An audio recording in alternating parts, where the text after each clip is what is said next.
Dear friends, welcome to the video content on statistics. In this tutorial, we will cover data collection, data presentation, graphical representation, measures of central tendency. Data collection. Data used for statistics is of two types. Primary data is the data collected with a definite objective in mind. This is most reliable as it is collected by the person himself with a clear intention of getting the correct data. However, secondary data is the data collected from external sources for some other purpose. Hence, it may not be reliable or it may be unfit for current observations. Lot of care has to be taken before deciding to choose such data for statistical purposes. Data presentation. Once we get the data, we need to organize the data in a way so that it can be analyzed. If the data is presented as it is, without any processing, it is called raw data. It is difficult to analyze the data in such a form without processing it to a better form. If the data is small enough, it can be arranged in ascending or descending order of its values to quickly get the minimum and maximum values in the data. This is called sorted data. When data is large but spread across a small range, we can find the number of times each value occurs in the data and write the results in a tabular form. This is called ungrouped frequency distribution. However, if the range is large and contains many unique values, the frequency distribution table would become very long. In such cases, the range is divided into multiple smaller intervals and the number of values in each such interval is listed against the interval. This is called group frequency distribution table. The size of such a table depends on the size of the intervals. Taking larger intervals reduces the size of the table and taking smaller intervals increases the size of the table. Graphical representation.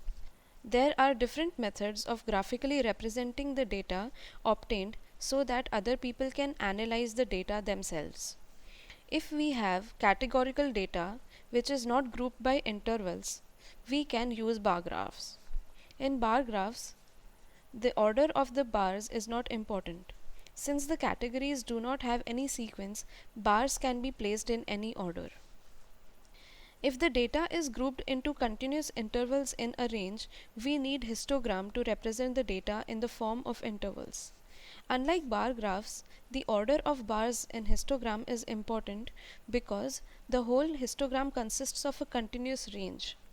In a histogram, the area of each bar represents the relative proportion of values belonging to that particular interval as compared to other intervals.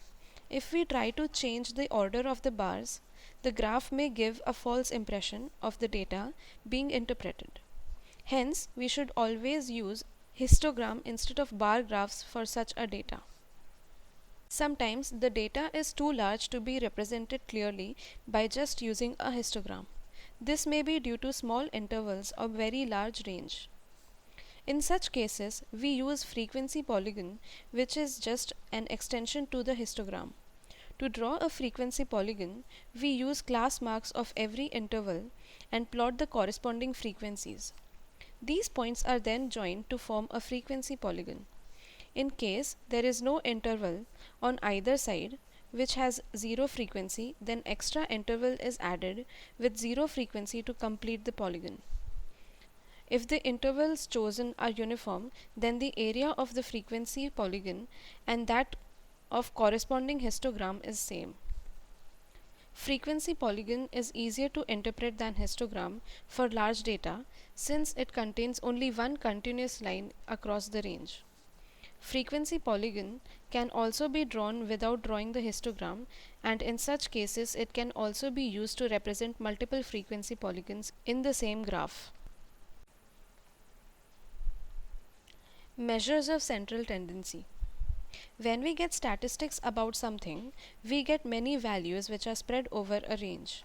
Sometimes it is desirable to be able to describe the data using just one value. It is easier to find out the smallest and largest value in the data, but if we need to find out the central value, there are various ways which are called measures of central tendency. Mean is the average of all the values in the data obtained by dividing the sum of all the values by the total number of values. Median is the value that divides the data into two equal parts. One part would contain all the values larger than the median, other will contain all the values smaller than the median. It is either the middle value or the mean of two middle values.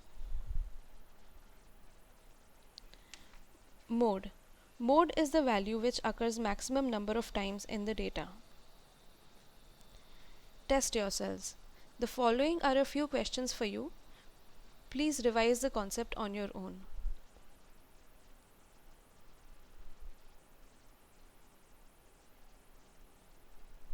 This content was developed under Akash School project. This project is funded by NMEICT and MHRD Government of India. If you wish to contact us, please email us at the given email ID. Thank you for watching this content.